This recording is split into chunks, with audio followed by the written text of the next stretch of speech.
Howdy. Some of you might remember, some 3 weeks ago I made a video, Strong Magnetic Fields Can Relieve Anxiety and Depression. And I have been also talking about that they don't mention electricity at all. But you won't get any magnetic fields without an electric current and vice versa. So, over to nature. 2 days old or something, brain stimulation leads to long-lasting improvements in memory. After 4 days of non-invasive electrical stimulation, trial participants were better at recalling information for up to a month.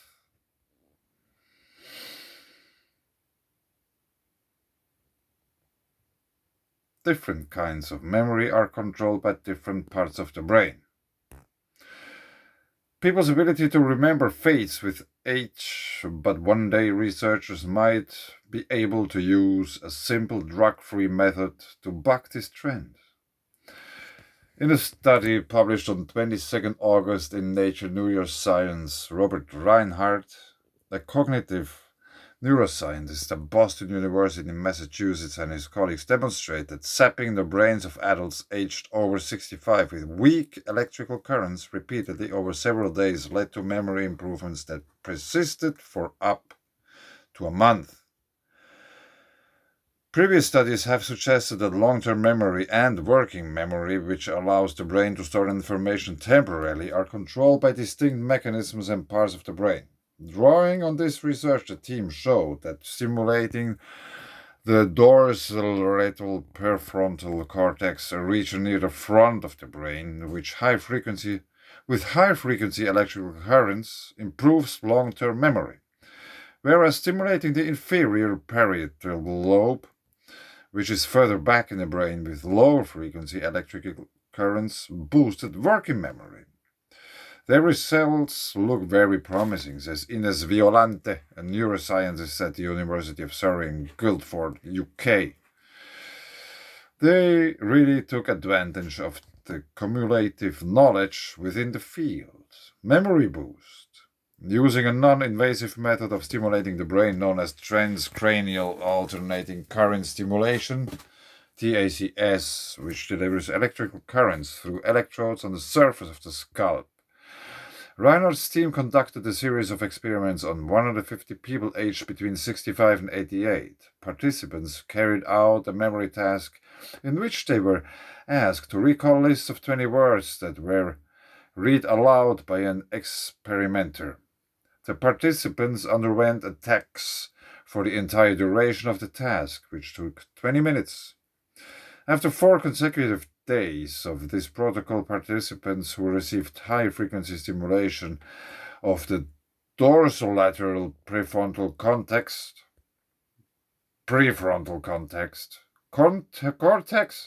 Yeah, I wouldn't remember 20 words, not even with high voltage.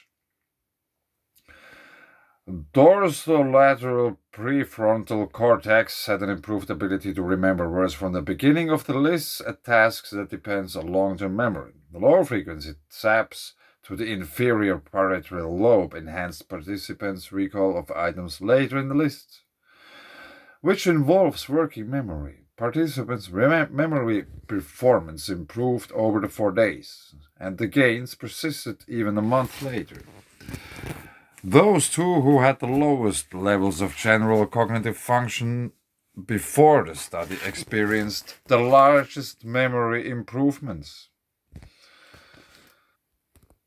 So this might mean if you run on a higher frequency, you are just better off. And I'm not talking about they were with those higher electrical circulations and lower frequency. I mean your own frequency.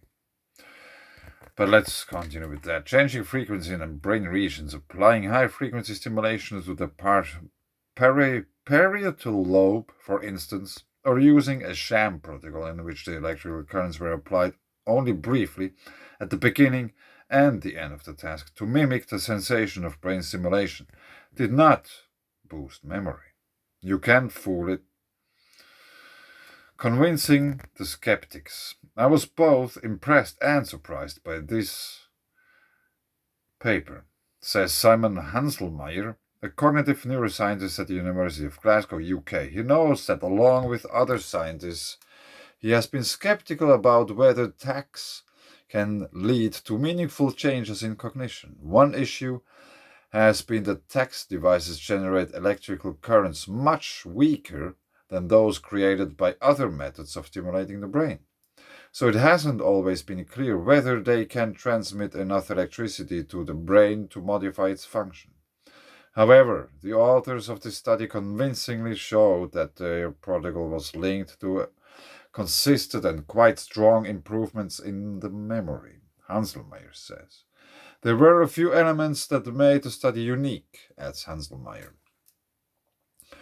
One was that the authors applied tax for several days in a row. Previous studies have typically done so for only a single session. Another was that the experiments have involved people aged over 65. Most others have involved young students with good memory function. These factors could help to explain why the authors were able to obtain such impressive results. Several questions remain. How far the benefits of the brain stimulation can be generalized to other types of memory tasks, and whether memory improvements can persist for longer than a month, are two key issues that the team plans to address in future studies, says co-author Ray Grover, a cognitive neuroscientist in Reinhardt's laboratory. The team is also expanding the work and looking at whether tax can help people with conditions such as Alzheimer's disease, he adds. Given that the study indicated that brain stimulation might provide the greatest benefits to those who have poor cognitive function to begin with, we're hoping that we can extend upon this work in meaningful ways and contribute for more information about how the brain works. According to some, memory is stored in our aura, not in the brain. Probably it's true, probably it's not.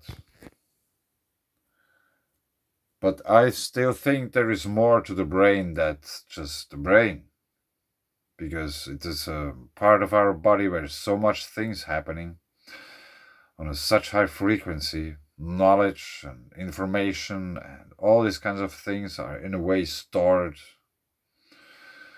And they interact constantly with our environment, because if you go somewhere and you never know what you will stumble across, there might be something which all of a sudden reminds you of some event or something, whatever happened once.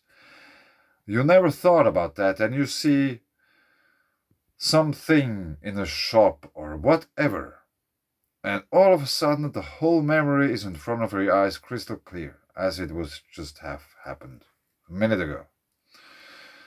Even though you didn't even remember the whole thing, all of a sudden it just pops up in your mind and you think, yeah, I didn't remember that at all.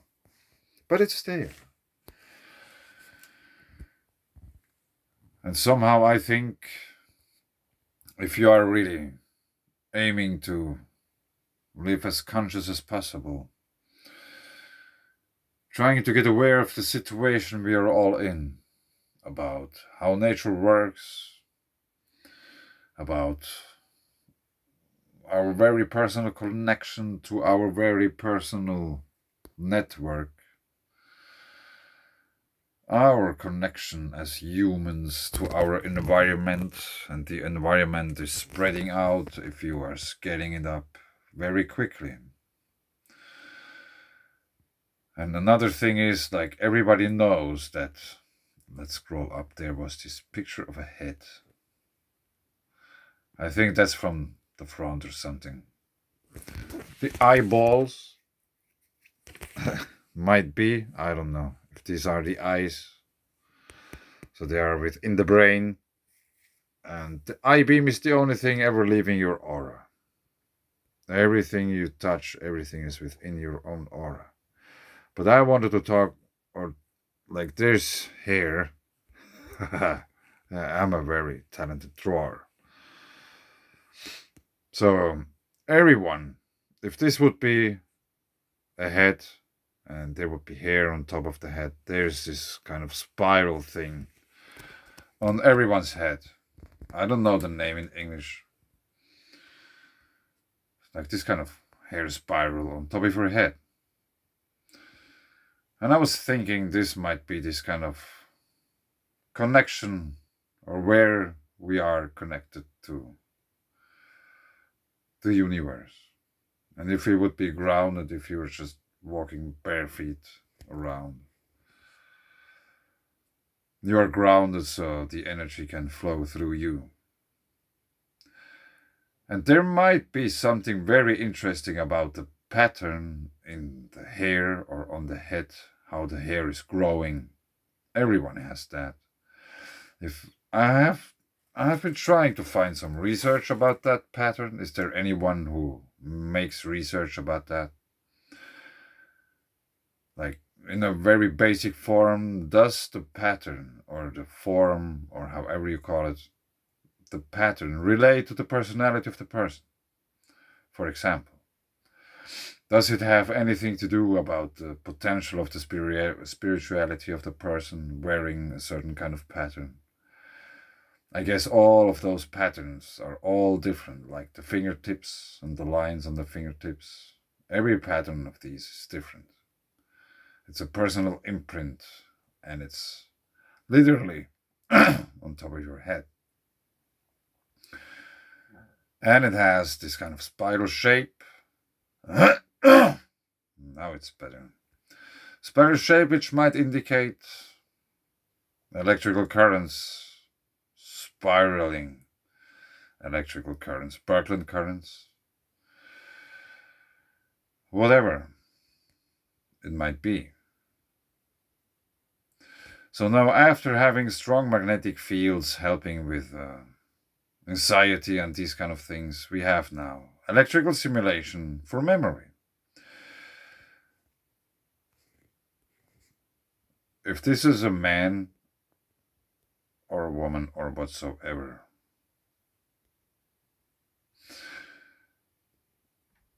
putting electricity, now let's use another color, putting electricity in the head might give the person a stronger aura, because it is what keeps us apart from the environment, the aura. Since it has also been scientifically proved, in the moment of death there's an electrical surge in the brain. A sudden surge of electricity in the brain at the moment of death, which might be the light, the final light everyone sees. And if the light goes off, the energy which has been captured within your body in order to keep you alive will be a part of all circuits on Earth and therefore of the universe. So the bubble, the aura, is bursting.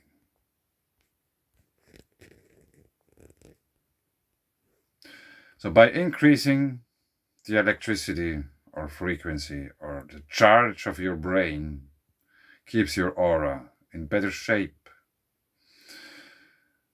And this might be the, how to put it, bigger picture of that whole story, but I don't know. I probably just leave it here. I drifted off a bit. But anyway, thank you. Bye.